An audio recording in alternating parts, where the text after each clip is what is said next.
Hello students, I think कि आप सारे लोग बहुत अच्छे होंगे। तो जैसा कि मैंने आपको बताया था पहले कि किसी चैनल पर मेरी क्लासेस अपलोड हो रही हैं बिना मेरी परमिशन के, और वहाँ पर जो है बहुत सारे लोग बहुत तरीके के कमेंट्स भी कर रहे हैं। तो जब मैंने देखा तो कुछ कमेंट्स मैंने पढ़े और उन्हीं कमेंट्स के रिगार्डिंग मैं बात कर रही हूँ।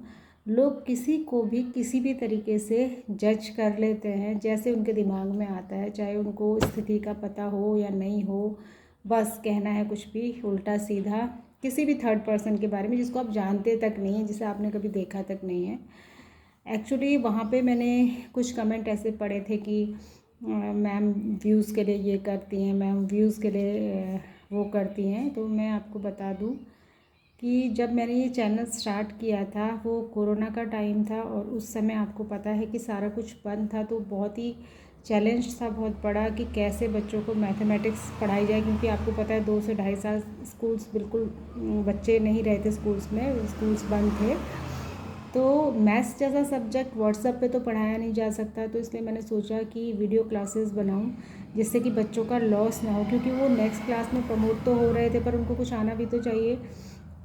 तो इसके लिए मैंने ये वीडियो लेक्चर्स बनाए थे। पहले घर से बनाए थे कुछ, उसके बाद मैंने स्कूल में जब टीचर्स को स्कूल आना था अल्टरनेट डे पे और बच्चों को नहीं आना था तो स्कूल में भी मैं क्लासेस बनाती थी। उसके बाद मैंने इसको कंटिन्यू रखा। इसका कारण ये था कि जब वो रिकॉर्डिंग की आदत हो गई तो मुझे लगा कि क्लास रिकॉर्ड करके हम इसको बच्चों को भेज सकते हैं आफ्टर स्कूल। तो उससे क्या होता है कि एक तो बच्चा रिवीजन कर सकता है। कई बच्चे क्लास में टीचर से झिझक के कारण नहीं पूछ पाते हैं कई बार कि समझ में आया या नहीं आया। तो अगर जल्दबाजी में या स्कूल में, क्योंकि आधे घंटे का 25-30 मिनट का पीरियड होता है, नहीं बच्चे को समझ आया तो कम से कम घर में जाके उस क्लास को रिवाइज़ कर सकता है, उसको रिवीजन के लिए एक अच्छा मौका मिल सकता है।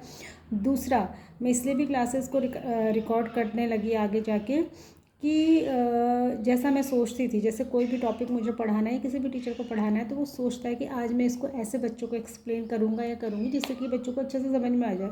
तो घर आके मैं भी अपनी क्लास देख पाती थी, उसको दोबारा से मैं वीडियो को देखती थी कि मैंने बच्चों को ठीक से बताया कि नहीं, मैंने अपना 100% दिया कि नहीं, बच्चों के लेवल से ये बच्चों को समझ में आया होगा कि नहीं होगा। तो उसको देखने के लिए भी अच्छा रहता था, तो इसलिए मैंने वो रिकॉर्डिंग करना जो है स्टार्ट रखा।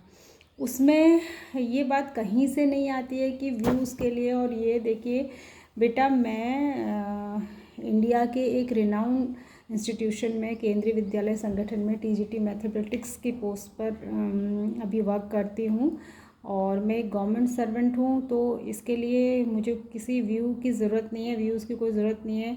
और अगर ऐसा होता तो आप खुद देख रहे हैं, जो इस चैनल पर जुड़े हुए होंगे लोग, उनको पता होगा कि मैंने पिछले 1.5-2 साल से कोई वीडियो नहीं डाली, क्योंकि मैं 1.5-2 साल से स्कूल में नहीं थी, मैं छुट्टी पर थी। पहले मैं मैटरनिटी लीव पे थी, फिर मैं चाइल्ड केयर लीव पे थी क्योंकि मेरा बेटा हुआ है।